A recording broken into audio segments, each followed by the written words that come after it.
Etanol itu apa sih, Pak? Terbuat dari apa bahannya? Dan kira-kira stok di Indonesia itu atau supply-nya seperti apa? Ramai di sosial media kan terkait pencampuran dengan etanol ini, jadi muncul istilah-istilah kayak oplosan gitu. Pemerintah sudah sejak lama ingin menggunakan biofuel. Begitu nanti dilaksanakan mandatorinya atau kewajiban pencampuran, itu mau seluruh badan usaha itu diwajibkan menggunakan, nggak ada pilihan lain gitu. Agus Budi Hartono, praktisi downstream oil and gas and biofuel yang memiliki 25 tahun pengalaman di sektor energi Indonesia. Pernah menjabat sebagai Komite BPH Migas, beliau memadukan latar teknik, finansial, dan pengalaman regulasi untuk mendorong kebijakan dari sudut pandang industri, bisnis, dan pemerintahan.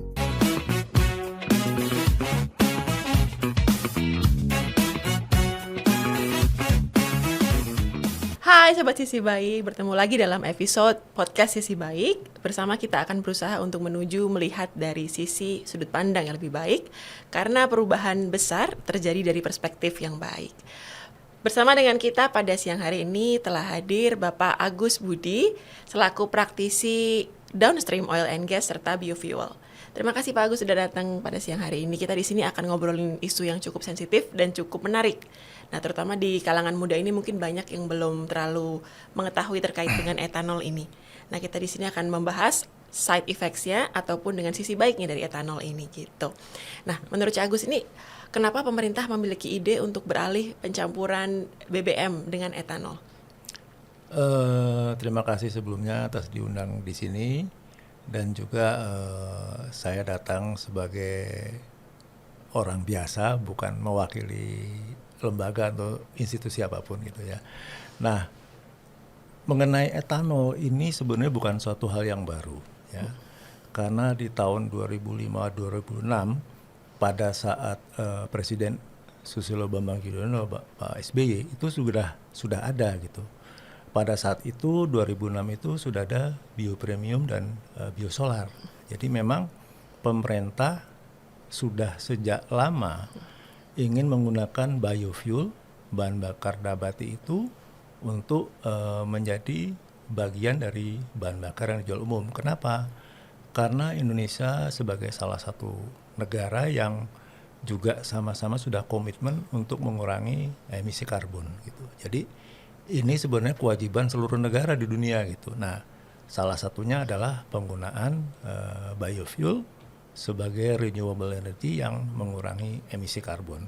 Jadi kalau sekarang itu tiba-tiba rame ya itu karena sekarang mungkin era sosmednya luar biasa gitu. Benar. Dulu biopremium, biosolar itu nggak rame gitu. Semua juga smooth aja, nggak ada yang apalah yang karena memang etanol ini bukan sesuatu yang baru juga di dunia ya, kayak Brazil tuh udah puluhan tahun ya, kemudian Amerika juga 2003 juga sudah mulai pakai etanol ya kan. Jadi bukan sesuatu baru dan bukan sesuatu yang berbahaya bagi mesin kendaraan gitu.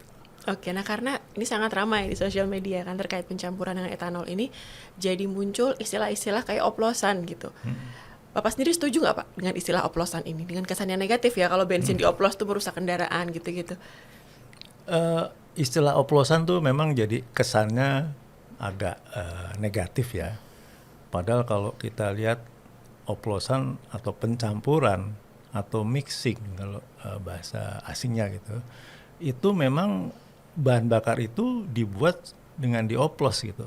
Ya ibarat kita bikin es teh manis kan, kalau teh aja ya teh aja bukan es teh manis, dioplos biar enak. Nah sama bahan bakar itu juga dari kilang itu jadi base fuel, kemudian ditambah aditif ya kan, ataupun oktan enhancer seperti etanol ini sehingga oktannya lebih tinggi dan ditambah oleh aditif-aditif yang membantu penyempurnaan pembakaran dalam mesin gitu. Jadi memang kadung sudah terjadi oplosan itu menjadi sesuatu yang negatif gitu. Stigmanya Padahal negatif. betul, padahal sebenarnya ya memang produksi bahan bakar di seluruh dunia itu nggak ada yang dari minyak mentah diolah langsung jadi, enggak, pasti dicampur oleh sesuatu hal yang justru untuk memberikan nilai tambah dan nilai positif gitu. Nah, kita tarik ke belakang sedikit nih. Pak, sebenarnya etanol itu apa sih, Pak?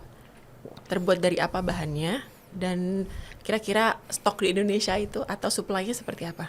Oke, etanol itu sebenarnya istilah dari etil alkohol ya. Jadi bagian dari alkohol. Alkohol itu sebagaimana ketahui ada orang juga minum alkohol, nah kan gitu. Nah, sebenarnya sih mirip-mirip, cuman beda di spesifikasinya aja gitu. Jadi alkohol itu bisa dibuat dari berbagai macam ya. Bisa dari, kalau minum-minuman tuh kadang dari ketan, beras ketan ya kan, ada brem, ada sake, ya itu juga alkohol juga gitu. Cuman memang ditujukan untuk dikonsumsi gitu. Seperti juga kemarin waktu saat kita pandemi itu kita banyak pakai alkohol Hand ya. sanitizer. Hand sanitizer itu juga alkohol juga gitu loh.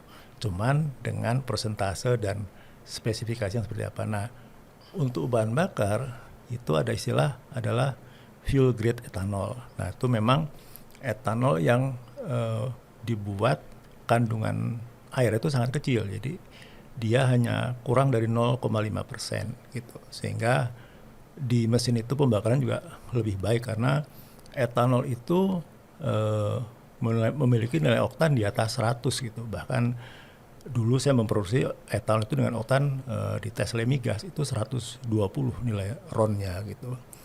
Nah, di Indonesia saat ini mayoritas etanol itu dibuat dari tebu ya. Dari bukan tebunya, ampas tebu, molasis ya.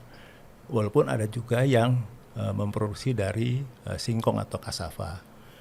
Sebenarnya selain itu juga bisa dibuat dari jagung, dari aren ya. Juga dari sesuatu yang seperti limbah gitu, kayak jerami yang kemarin Yang lagi viral ya. Nah, yang lagi viral tuh jerami, itu bisa.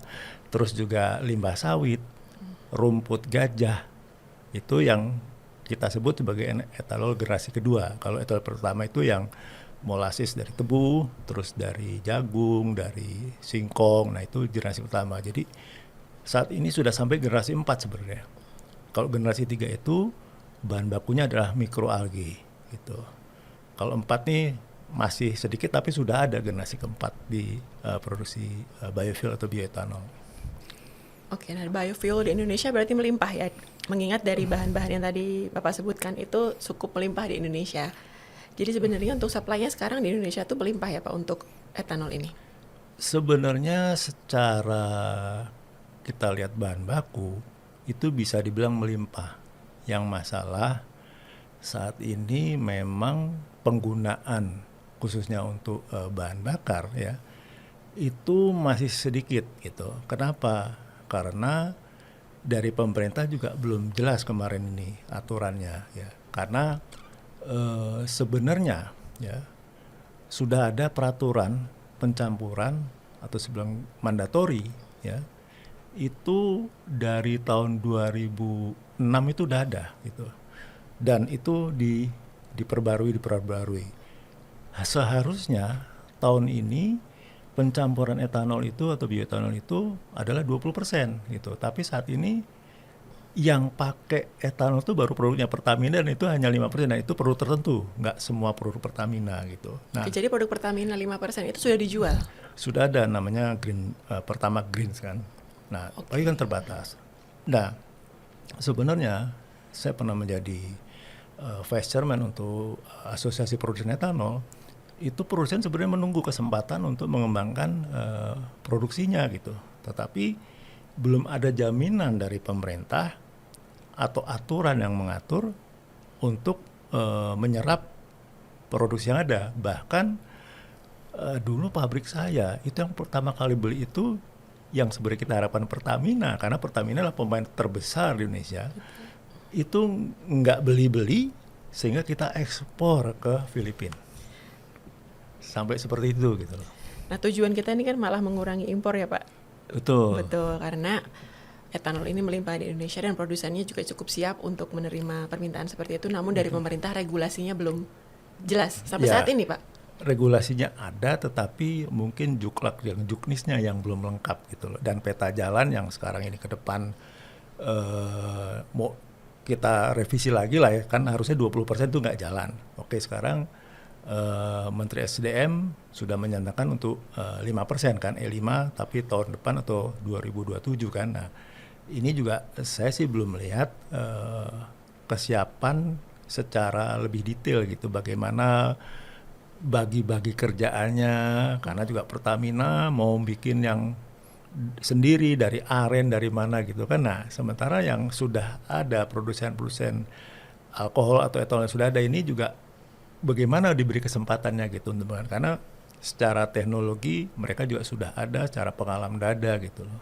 Nah, ini yang mungkin perlu pemerintah segera membuat yang lebih detail gitu, sehingga nanti pada waktunya mandatori ini bisa berjalan sesuai dengan yang direncanakan. Beda dengan biodiesel karena mereka raksasa gitu ya, sehingga mereka beda lah dengan produsen etanol yang relatif lebih kecil dari skala produsen biodiesel gitu.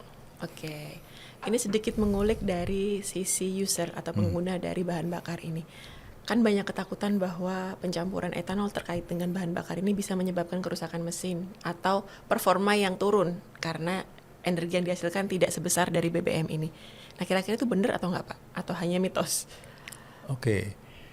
Kalau dari segi biasanya kekhawatiran kan yang ya mungkin juga ada entah di YouTube atau di wawancara TV, ada yang pengamat bilang ini ditakutkan korosi lah dan lain-lain seperti itu karena etanol menyerap air dan lain-lain.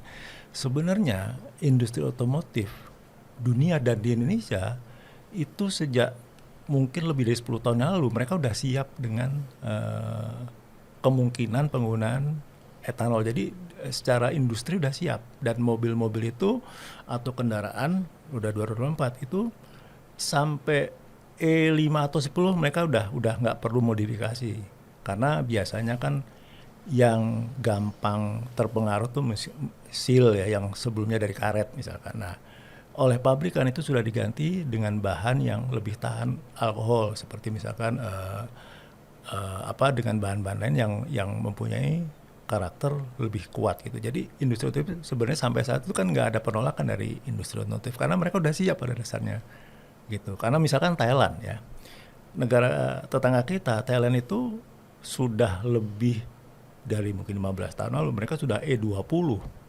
bahkan mereka punya E85, 85% etanol, dengan memang berbeda antara E85 dan E20 gitu mesinnya.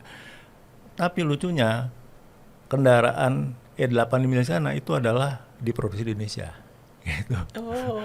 Gitu. Jadi berarti industri siap ya Pak Indonesia? Industri sudah siap gitu. Cuman regulasinya yang membuat pencampuran ini yang masih belum lengkap lah kalau saya bilang. Sudah ada tapi belum lengkap, sehingga ke bawahnya ini, ke pelaksanaan ini nggak cepet gitu loh. Oke. Pak, maaf ya, ini saya berperan sebagai netizen di sini nih. Oke. Kan itu di luar negeri, Pak. Jangan sama-samain dong sama dengan Indonesia, karena di sini banyak juga mobil-mobil tua atau kendaraan-kendaraan yang sudah tua lah, yang mungkin dari order dealnya itu sudah tidak prima lagi dan tidak siap menerima bahan bakar yang dicampur itu. Nah, kira-kira regulasinya seperti apa tuh, Pak?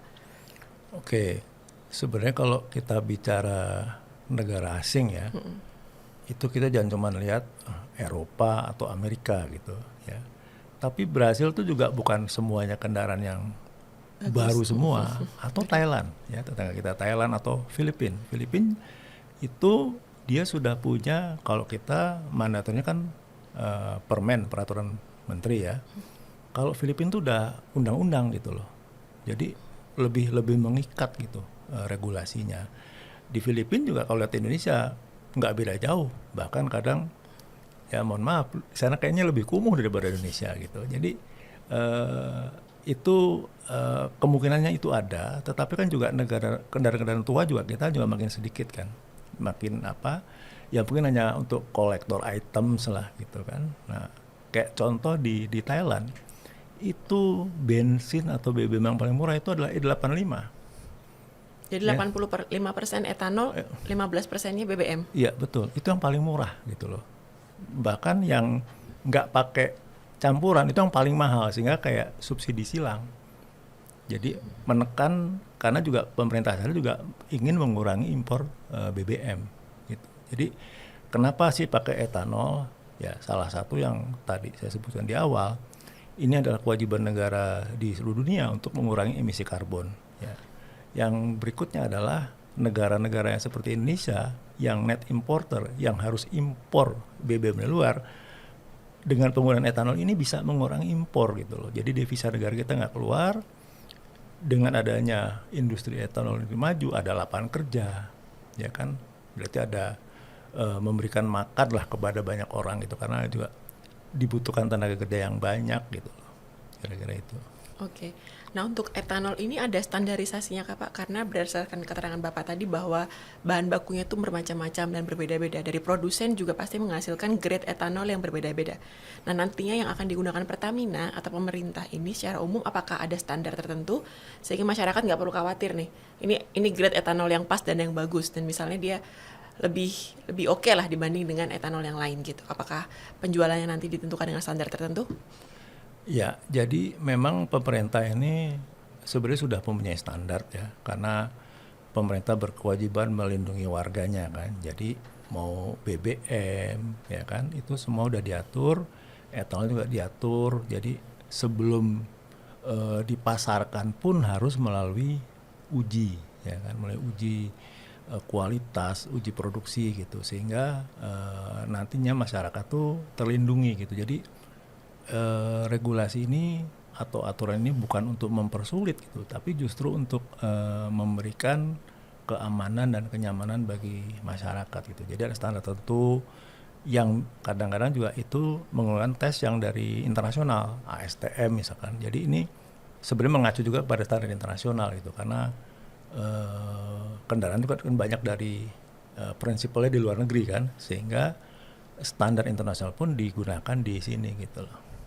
Oke, jadi secara umum penggunaan etanol ini aman untuk kendaraan. Aman. Sampai pada taraf berapa Pak pencampurannya? Oke, best practice itu sebenarnya sampai E10 itu aman, jadi nggak perlu ada modifikasi. Ini based on penelitian ya Pak? Ya, bukan penelitian aja, secara pengalaman gitu di Amerika, ya di USA, di Brazil, di Eropa maupun negara tetangga kita Filipina dan Thailand, itu E20 pun masih tidak memerlukan engine dengan desain tertentu gitu. Kalau E85 memang namanya di flex engine beda. Tapi kalau sampai E20 kayak di Eropa juga 10 ada 20 ya kan, di Amerika juga sama. Biasanya di SPBU ditulis E10 atau E20, itu sesuatu yang common gitu, bukan sesuatu desain khusus gitu, kecuali yang di atas itu E85 atau E100 bahkan. Oke, nah dari segi ekonomis, nilai ekonomis bagi masyarakat, apakah nanti BBM yang dicampur dengan etanol ini akan lebih ekonomis atau harganya sama aja, atau dari segi produksinya memang costnya lebih kecil atau gimana? Sebenarnya begini, BBM ini kan ada standar internasional ya, dan etanol ini lebih sebenarnya kepada harga bahan baku dan harga produksi di Indonesia gitu. Dan pemerintah juga sudah menetapkan HIP atau harga indeks produksinya gitu. Nah, sebenarnya sih nggak beda-beda jauh gitu. Kalau sekarang bahkan etanolnya lagi murah karena bahan bakunya lagi murah gitu. Nah, pernah juga bahan baku etanol naik sehingga harga juga naik. Tapi juga kita juga jangan lupa bahwa harga BBM juga ada perang sedikit langsung loncat ya. Jadi semua naik turun, tapi memang acuannya beda, tapi ya fluktuatif lah. Kita aja yang memang di SPBU Pertamina lah harga itu stabil terus ya, tapi kita lihat yang non Pertamina kan harganya naik turun dengan lebih mengikuti pasar dunia gitu loh. Oke, nah Bapak sebagai praktisi yang sudah puluhan tahun berkecimpung di bidang ini, kira-kira memandang future-nya etanol ini seperti apa Pak? Bagaimana apabila SPBU lain selain Pertamina tidak menggunakan etanol ini? Apakah nanti akan masyarakat beralih ke SPBU luar atau seperti apa?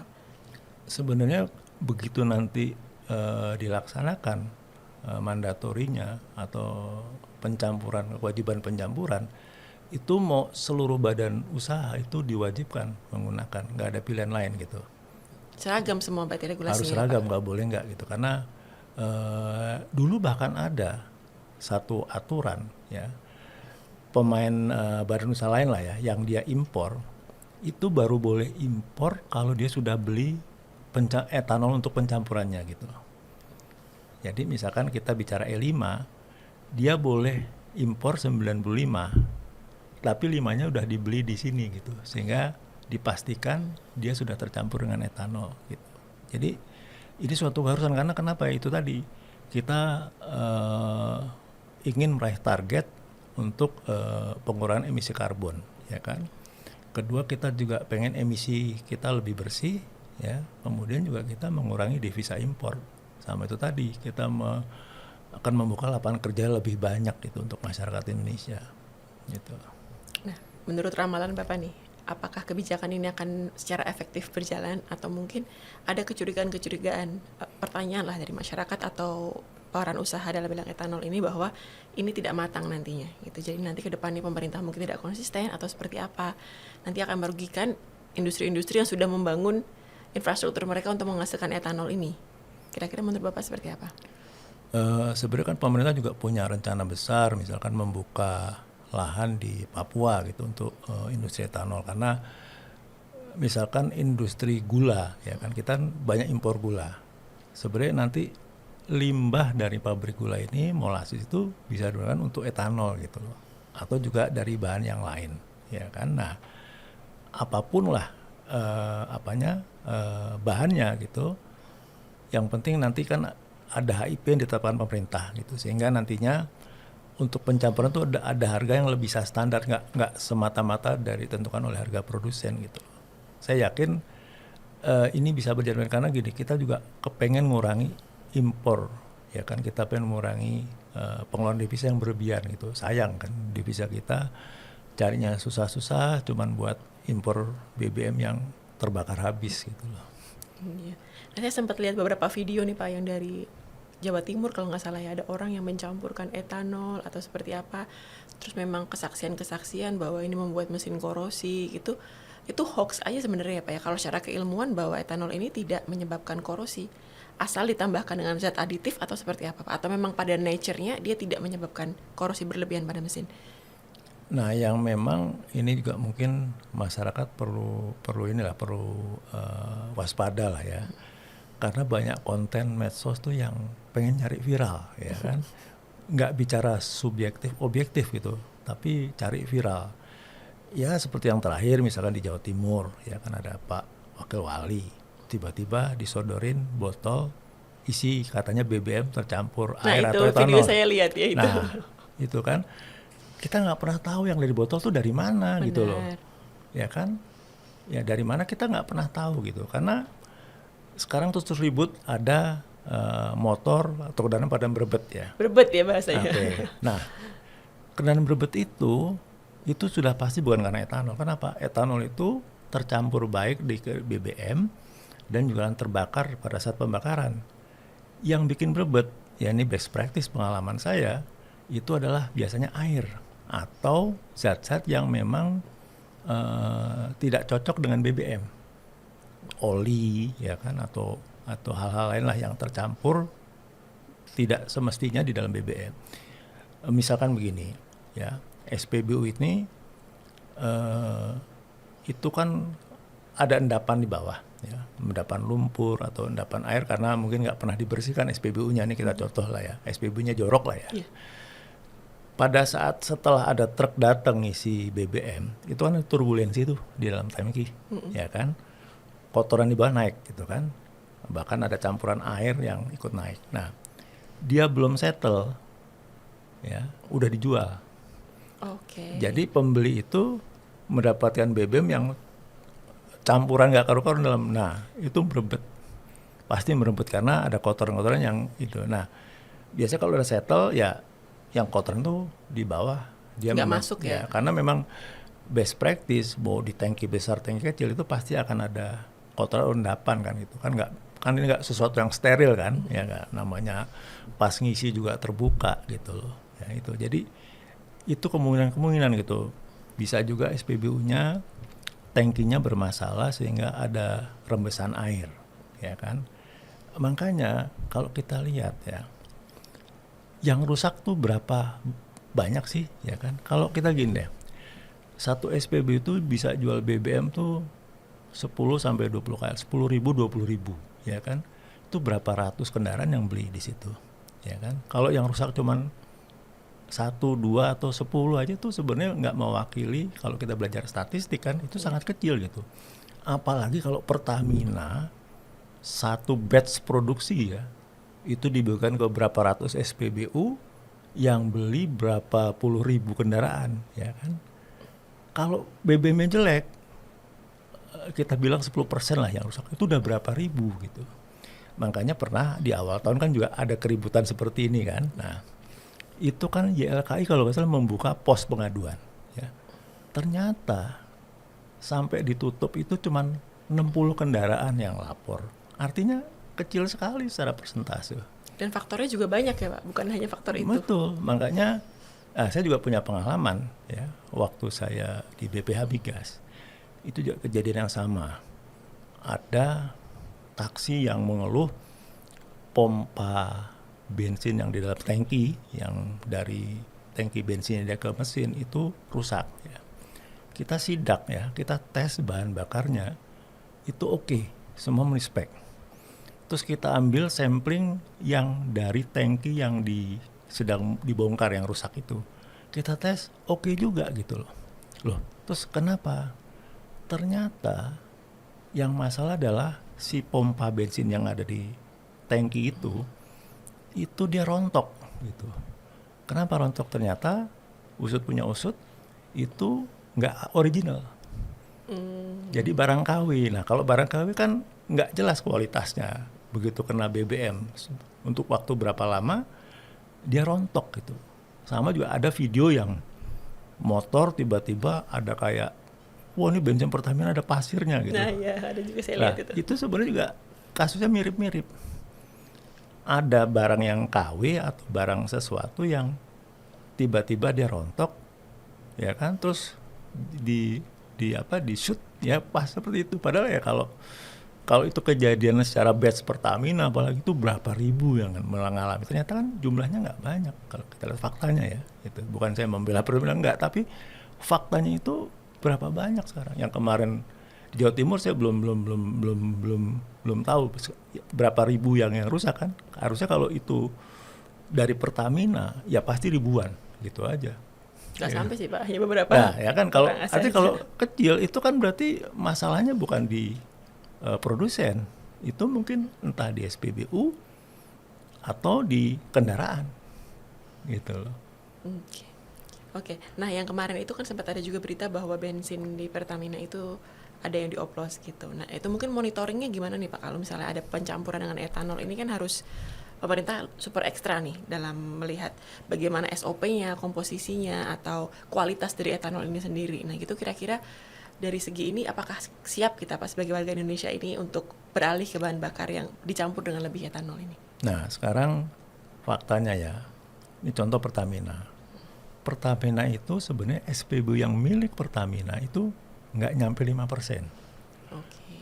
Sisanya adalah SPBU yang dimiliki oleh swasta. Franchise ya Pak? Ya, kita anggap franchise lah. Nah, jadi sebenarnya pembeli terbesar SPBU Pertamina itu bukan yang menaik motor yang mobil, tapi adalah pengusaha SPBU. Nah, mereka beli dari Pertamina, ya, barang dikirim. Sebelum bahan bakar itu dimasukkan ke tangkinya, mereka ngecek apakah ada kandungan air, apakah spesifik gravity-nya memenuhi. Jadi karena mereka berkepentingan, ini barang dagangan, ya kan, dia beli mereka kan, baru dijual lagi. Nah, dia juga kepengen beli mendapatkan kualitas yang jelek, karena kalau dijual nggak bakal laku, gitu. Jadi sudah ada SOP itu. Nah, artinya udah disaring, gitu loh.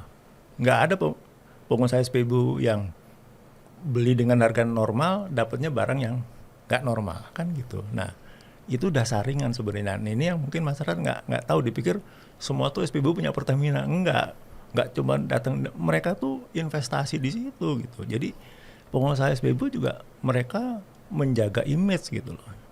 Begitu sekali image-nya jelek, nggak laku, investasi mereka miliaran, kacau dong gitu. Apalagi di dunia sosmed saat ini apa dikit Apalagi diviralin, diviralin apa dikit gitu loh, makanya digoreng. betul.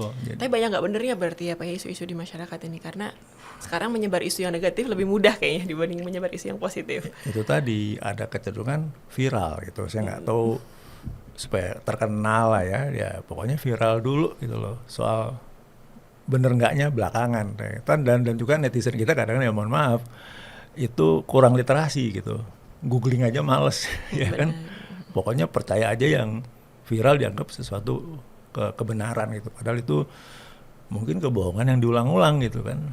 Dan makin menyebar. Makin menyebar gitu loh. Nah pas sekali podcast Sisi Baik pada siang hari ini kita kehadiran praktisinya langsung nih. Jadi kita bisa melihat regulasi ke depannya dengan lebih baik lagi dengan segi ilmiah ya Pak ya. Bukan hanya kita melihat dari sisi viral atau mungkin kejadian-kejadian yang kecil presentasinya yang banyak faktor juga bisa mempengaruhi.